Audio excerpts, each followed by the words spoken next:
जय हिंद बच्चों। तो आज हम जो है ना चैप्टर 1 रासायनिक अभिक्रिया और समीकरण यानी केमिकल एंड इक्वेशन के अति लघु तो हो गया है। यहाँ पे जो है ना हम लोग लघु प्रश्न उत्तर करेंगे, यानी लघु के जितने भी प्रश्न हैं उसको जो है ना हल करने वाले हैं हम लोग इस वीडियो में। ओके बच्चों, तो आप लोग अंत तक जो है ना बढ़िया से इसको क्लियर कीजिए। साथ में जो है ना दीर्घ भी क्लियर कराए हैं, जो अगले वीडियो में है। लिंक जो है डिस्क्रिप्शन में होगा, ठीक है, तो आप लोग जाकर चेक कर सकते हैं। तो पहले हम लोग लघु का क्लियर कर लेते हैं, चैप्टर 1 रसायन शास्त्र का। ओके, तो रासायनिक समीकरण क्या है एक उदाहरण देकर समझाइए। तो रासायनिक समीकरण क्या है, सबसे पहले ये समझो। देखो, रासायनिक समीकरण जो होता है ना, ये जो है ना सूत्रों के द्वारा जो है ना हम लोग क्या करते हैं, संक्षिप्त रूप में उसको लिखते हैं। बात समझ रहे हो? अगर सूत्रों के सहायता से जो है ना किसी पदार्थों को सूत्रों या संकेतों की सहायता से हम लोग क्या करते हैं, लिखते हैं, तो उसी को क्या कहते हैं, रासायनिक समीकरण कहते हैं। जैसे हाइड्रोजन को हम लोग लिख दिए H2, क्लोरीन को हम लोग लिख दिए Cl2, तो ये क्या बन गया, हाइड्रोक्लोराइड, हाइड्रोजन क्लोराइड बन गया ना। तो हाइड्रोजन क्लोराइड बन गया, तो इस संकेत में ना है, तो इस समीकरण कहलाएगा। जैसे आप लोग मैथ में पढ़ेंगे x + y = 10 पढ़े हैं, तो x का मान दिया है तो y का मान निकालिए, तो इस समीकरण ना है, रैखिक समीकरण में आता है, समीकरण ना है जी बच्चों। तो उसी प्रकार ये भी समीकरण है साइंस में। चलो, संतुलित रासायनिक समीकरण किसे कहते हैं, तो दोनों तरफ के जो है ना बैलेंस हो जाए, दोनों तरफ के परमाणु संख्या बैलेंस हो जाए तो समझ जाना क्या है, वो संतुलित रासायनिक समीकरण है। ओके बच्चों, चलो, रासायनिक समीकरण को संतुलित करना क्यों आवश्यक है, तो द्रव्यमान संरक्षण का नियम पालन कर देता है। अगर आप लोग संतुलित कर दीजिएगा तो सबसे पहले परमाणु संख्या दोनों ओर का बराबर हो जाएगा, उसके बाद द्रव्यमान संरक्षण का नियम का भी फॉलो कर देगा। ओके बच्चों, चलो आगे देखते हैं 4 नंबर क्वेश्चन। रासायनिक समीकरण द्वारा प्राप्त 3 सूचनाओं को बताइए। तो सबसे पहले ये तो हमको पता लगता है कि कौन पदार्थ भाग ले रहा है और कौन पदार्थ बन रहा है। पहला सूचना, अभिकारक में कितना परमाणु और अणु लिया है भाग, और उत्पाद में कितना परमाणु निर्मित हुआ है, ये भी पता लग गया हमको। अगला, आयतन के विचार से देखा जाए तो कितना जो है ना आयतन बना है और कितना आयतन भाग लिया है, ये पता लग गया। 3 गो सूचना पता न लग गया। चलो आगे देखो, आयतन का मतलब कितना लीटर बना है। सब पदार्थ हम लोग ठोसे में थोड़े बनाते हैं, सॉलिडे में थोड़े बनाते हैं, लिक्विड फॉर्म में तो बनाते हैं, तो लीटर में आयतन ना हो जाएगा।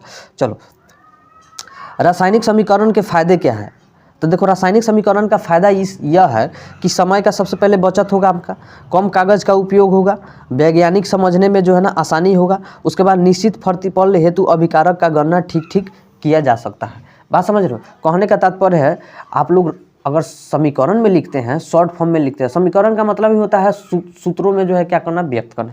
तो जब हम लोग समीकरण में लिखते हैं तो क्या होता है, समय का बचत होता है, कम कागज़ लगता है। जैसे हम मान लिए अगर लिखते हैं वही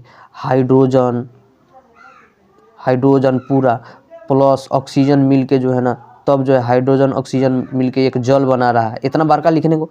ऐसे जो है ना हम लोग सूत्रों में लिखते हैं, तब फट से जो है ना H2 + O2 मिल के H2O बना दे। देखो कितना कागज़ कम लगा ना, कागज़ कम लगा कि नहीं। तो इस तरह जो है ना आपका हो जाता है, कम समय कभी होता है। ये बात को जो है ना इंग्लिश अंतर्राष्ट्रीय भाषा माना जाता है, तो इंग्लिश जो है ना, इंग्लिश में वैज्ञानिक समझ जाता है, फट दिन इसको समझ जाता है। बात समझ रहे हो? इसको गणना करने में भी आसानी मिलता है हम लोग को। ओके, चलो आगे देखते हैं।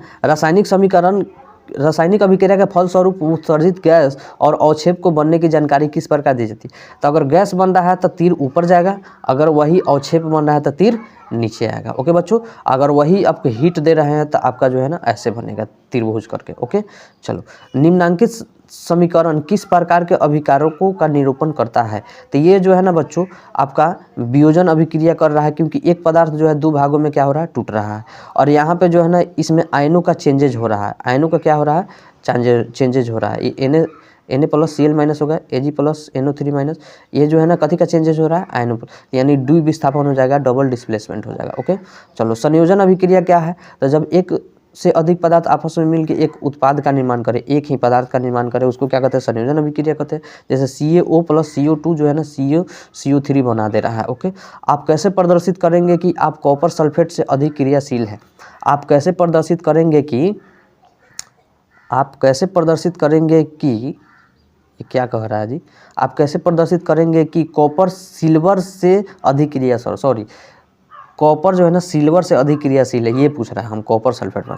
तो देखो सीधी सी बात है जो कॉपर होता है ना कॉपर, तो कॉपर की एक प्लेट को अगर सिल्वर नाइट्रेट के जलीय विलयन में डाला जाता है तब वो सिल्वर कॉपर द्वारा विस्थापित हो जाता है। जो सिल्वर था वो कॉपर द्वारा क्या होता है, विस्थापित हो जाता है।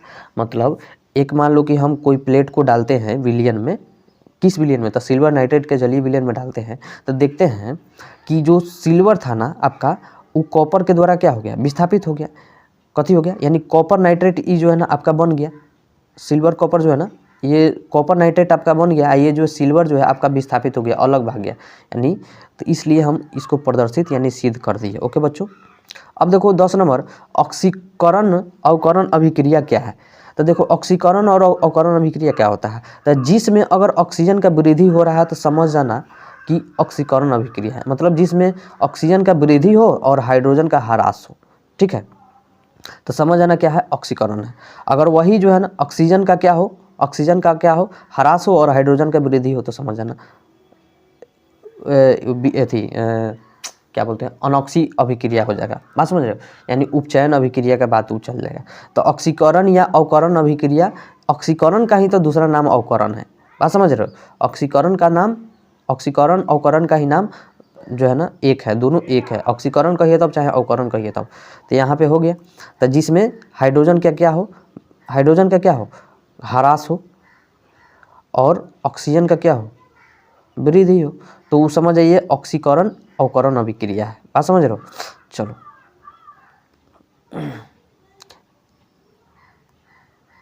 जिसको रेडॉक्स अभिक्रिया के रूप में भी हम लोग व्यक्त करते हैं, तो यहाँ पे अपना देख लीजिएगा, ठीक है, जिसमें ऑक्सीकरण, ऑक्सीजन और हाइड्रोजन का जो है ना दोनों का काम हो गया। चलो आगे देखते हैं हम लोग 11 नंबर, निम्नलिखित अभिक्रिया में कौन संयोजन कौन विस्थापन अभिक्रिया है, सहित बताए। माने कौन जो है ना संयोजन है तो कौन विस्थापित है। तो देखो जिसमें एक दो पदार्थ मिलके एगो बना है, समझ आना संयोजन है, तो ये संयोजन अभिक्रिया दिख रहा है। अब देखो एक मिनट, अब ये दूसरका देखो, तो दूसरका में विस्थापित हो रहा है, तो विस्थापन अभिक्रिया है, सीधे सीधे पता चल रहा है, ठीक है। चलो उदाहरण सहित किसी अवक्षेप अभिक्रिया का वर्णन कीजिए। तो उदाहरण सहित, तो चलो एक ऐसा क्या करते हैं कोई हम लोग पदार्थ लेते हैं, तो NaCl और AgNO3 लेते हैं, तो उसमें जो है ना AgCl का जो है ना अवक्षेप हम लोग को मिल जाएगा। बात समझ रहे हो, AgCl का कथी मिल जाएगा, अवक्षेप मिल जाएगा। तो वैसा अभिक्रिया जो प्रतिफल के रूप में क्या हो, एक गाढ़ा ठोस के रूप में जो है ना पदार्थ अलग हो जाए, पृथक हो जाए, उसको अवक्षेपण अभिक्रिया या फिर अवक्षोभ अभिक्रिया कहते हैं। चलो 13 नंबर क्वेश्चन देखो क्या कर रहा है, निम्नलिखित की अभिक्रियाओं को संतुलित समीकरण लिखे।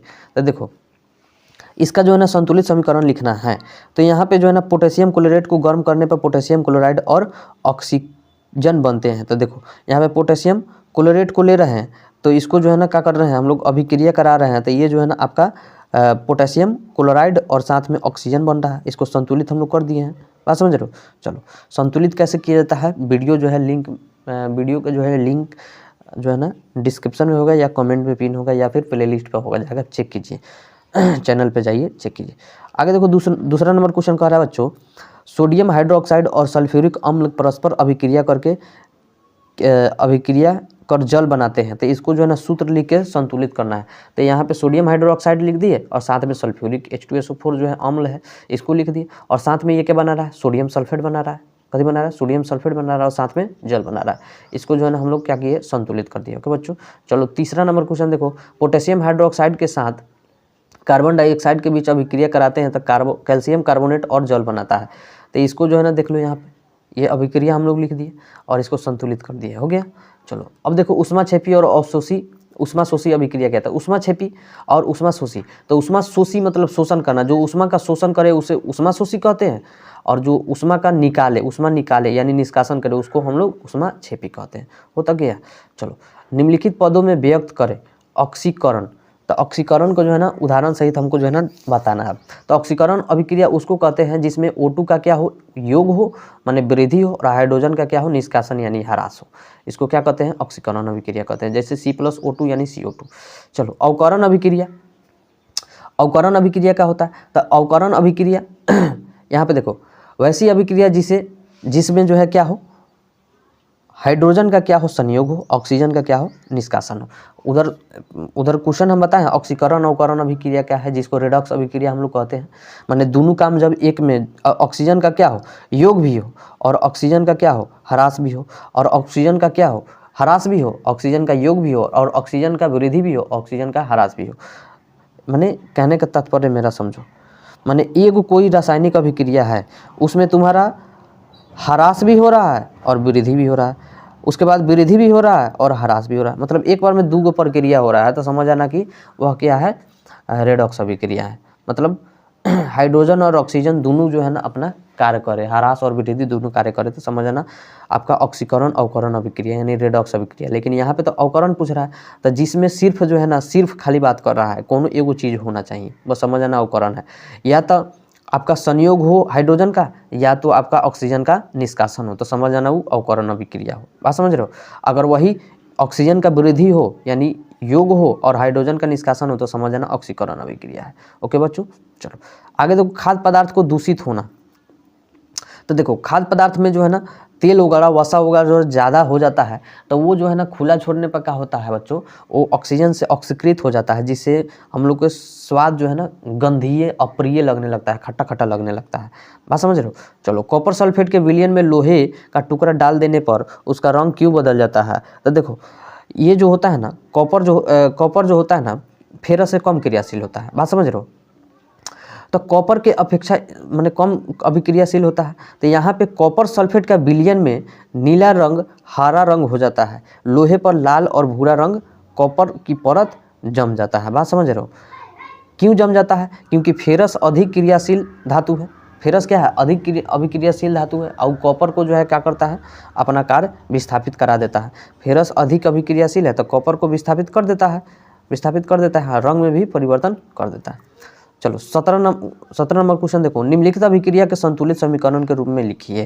तो देखो बेरियम क्लोराइड को देखो बेरियम क्लोराइड लिख दिए, एल्युमिनियम सल्फेट तो एल्युमिनियम सल्फेट लिख दिए, यहाँ बेरियम सल्फेट तो बेरियम सल्फेट, एल्युमिनियम क्लोराइड तो एल्युमिनियम क्लोराइड, ये सबको संतुलित हम कर दिए हैं, संतुलित कर दिए हैं। ठीक है, इसमें जगह नहीं है कि हम लोग संतुलित करके इसमें बताएं। ओके बच्चों, तो हम जो है ना इसका संतुलित करने का तरीका बताए हैं, वीडियो लिंक डिस्क्रिप्शन में है। चलो सोडियम जल तो सोडियम Na, यहाँ जल तो H2O, सोडियम हाइड्रोक्साइड NaOH, यहाँ पे हाइड्रोजन, ये हो गया जी बच्चों।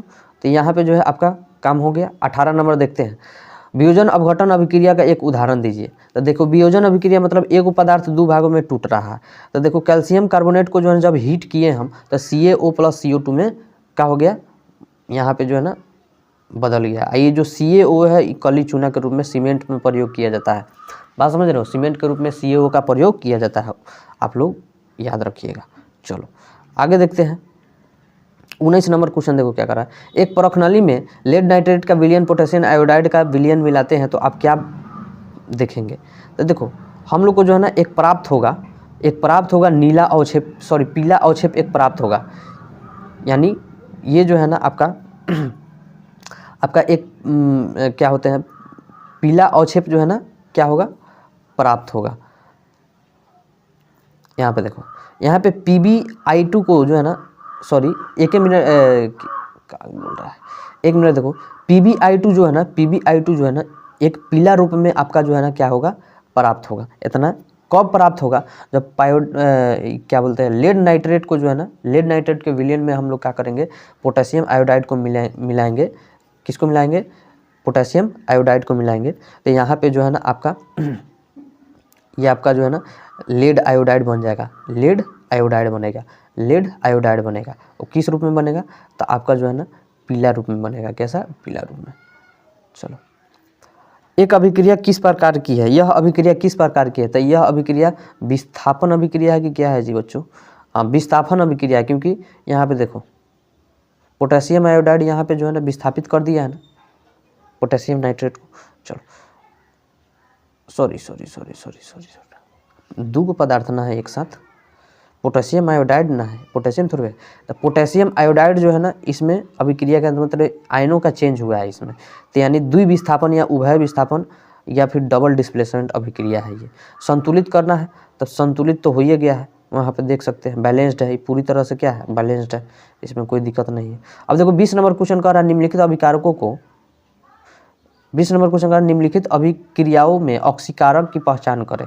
तो इसमें जो है ना Pb3O जो है ना आपका ऑक्सीकारक है, इसमें पहचान करना है। तो इसमें H2O जो है ना आपका ऑक्सीकारक है, इसमें जो है ना Mg आपका ऑक्सीकारक है, Mg जो है क्या आपका ऑक्सीकारक है।